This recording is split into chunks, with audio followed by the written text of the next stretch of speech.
Bagian terkecil tubuh makhluk hidup secara jasmani namanya sel. Jadi kalau ingin membuat tubuh kita kuat, ya pastikan sel-sel tubuh kita sehat dan kuat. Apa rahasia supaya sel-sel tubuh kita sehat dan kuat? Yang pertama, berikan nutrisi yang terbaik. Makanan sel adalah asam amino. Asam amino itu dari protein, bukan karbohidrat. Karbohidrat itu hanya sebagai sumber energi. Tapi kalau orang tidak makan karbohidrat, apakah energinya tidak ada? Ya tetap ada, karena energi itu bisa diambil dari lemak ataupun dari protein. Jadi kalau manusia tidak makan karbohidrat pun, ya tidak akan sakit atau bahkan mati gitu loh. Tapi kalau manusia 1 minggu saja tidak makan protein, pasti akan jatuh sakit. 3 bulan tidak makan protein, ya pasti akan dead gitu loh.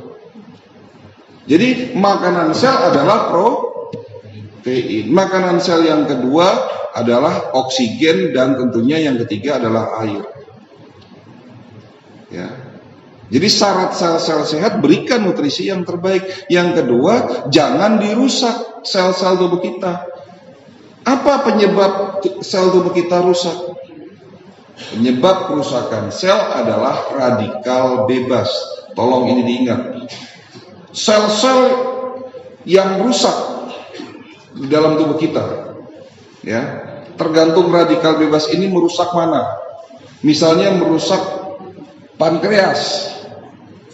Sel yang ada di pankreas lama-lama akan muncul masalah, penyakitnya namanya diabetes.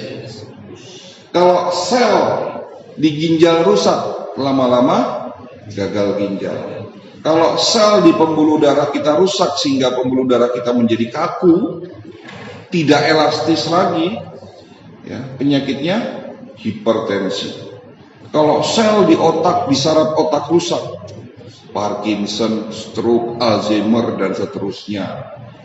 Tadi saya sudah jawab, apa penyebab kerusakan sel? Penyebab kerusakan sel adalah radikal bebas. Radikal bebas ini apa, Dok?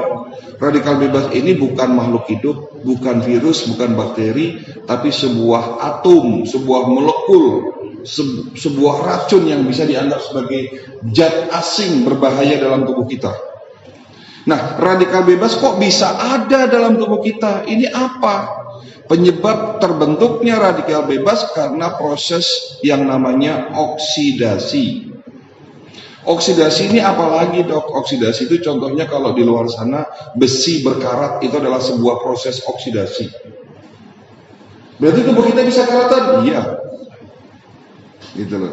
Oksidasi terjadi dalam tubuh kita di saat kita beraktivitas, di saat kita bernafas, di saat kita kurang istirahat, di saat kita makan. Berarti tidak ada manusia yang bisa menghindari oksidasi. Karena manusia atau makhluk hidup secara umum tidak bisa menghindari oksidasi, Allah sudah menyiapkan obatnya ada dalam tubuh kita. Menyiapkan obatnya sebagai benteng pertahanan pertama, ya, yang bisa memberikan, yang bisa menetralisir proses oksidasi supaya oksidasi ini tidak menciptakan, menghasilkan yang namanya radikal bebas. Namanya antioksidan, Pak, bukan antibodi. Antibodi itu justru benteng pertahanan kedua setelah antioksidan. Manusia tidak punya antioksidan, 1 jam dead, Pak. Ya, diproduksi mulai dari antioksidan ada di sel, di otot, di tulang, di seluruh organ, di pembuluh darah, itu diproduksi sebagai benteng pertahanan pertama. Ini obat dari segala macam obat.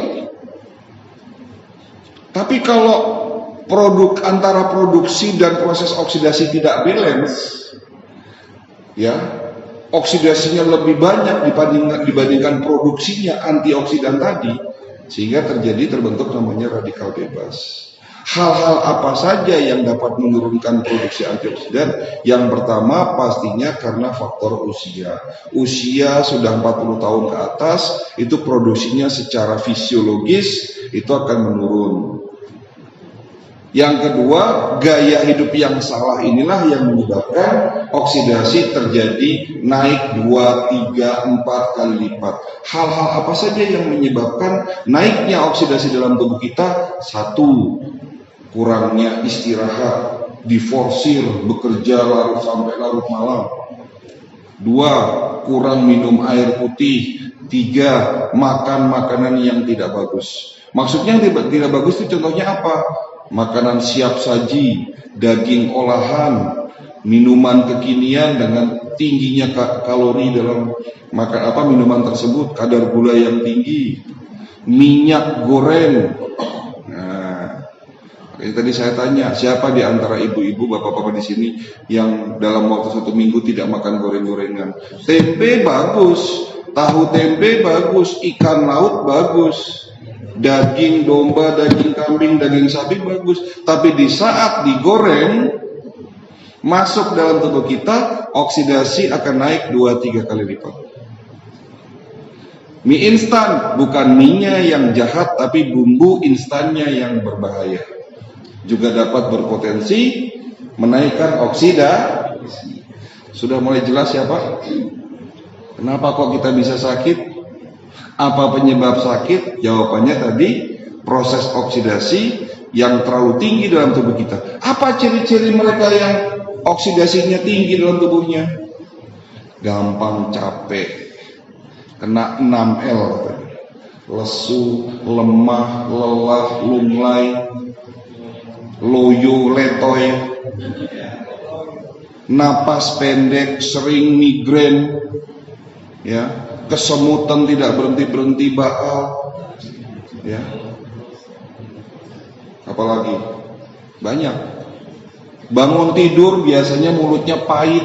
Nah, itu kan salah satu ciri-ciri oksidasi lagi naik dalam tubuhnya.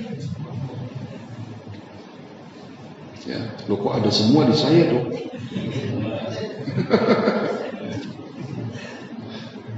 Ya. Tapi kembali lagi, Allah Maha Baik.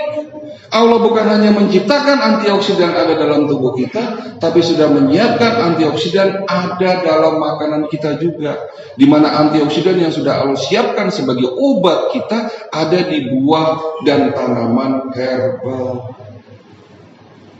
Yang tadi kita sudah buktikan lagi, siapa di antara Bapak Ibu yang setiap hari makan minimal 3 jenis buah-buahan? Loh kok banyak banget 3 dok? Itu aja sudah saya korting. Menurut ilmu kesehatan holistik, kalau pengen sehat, kalau ingin antioksidannya bertambah dalam tubuh kita, ya setiap hari makan minimal 5 jenis buah-buahan. Karena setiap buah itu banyak mengandung antioksidan yang jenisnya berbeda-beda. Contoh, antioksidan namanya resveratrol. Antioksidan ini dapat mencegah dan mengobati penyakit jantung koroner. Ada di mana? Buah yang berwarna merah keungu-unguan, terutama buah anggur, buah stroberi, buah blueberry. Mahal dok. Di Indonesia punya buah yang murah tapi sudah langka, yang dapat menyembuhkan penyakit jantung. Apa itu? Buah jamblang. Duet. Kalau orang Jawa bilang duet ya Pak. Udah jarang, padahal itu adalah buah baik buat bangsa kita.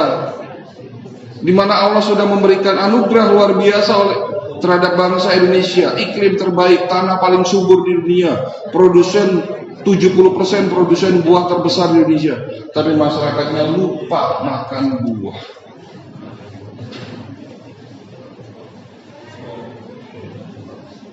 Apakah ini bentuk rasa syukur kita kepada Allah? Kita lebih suka menzolimi tubuh kita dengan makanan-makanan yang tidak baik, seperti mie instan, makanan siap saji, goreng-gorengan. Coba ibu ajak anak atau cucu ibu ke mall, disuruh milih Kentucky Fried Chicken atau makanan tradisional. Iya. Jadi jawaban pertama karena gaya hidup yang salah. Nah, saya mau cerita.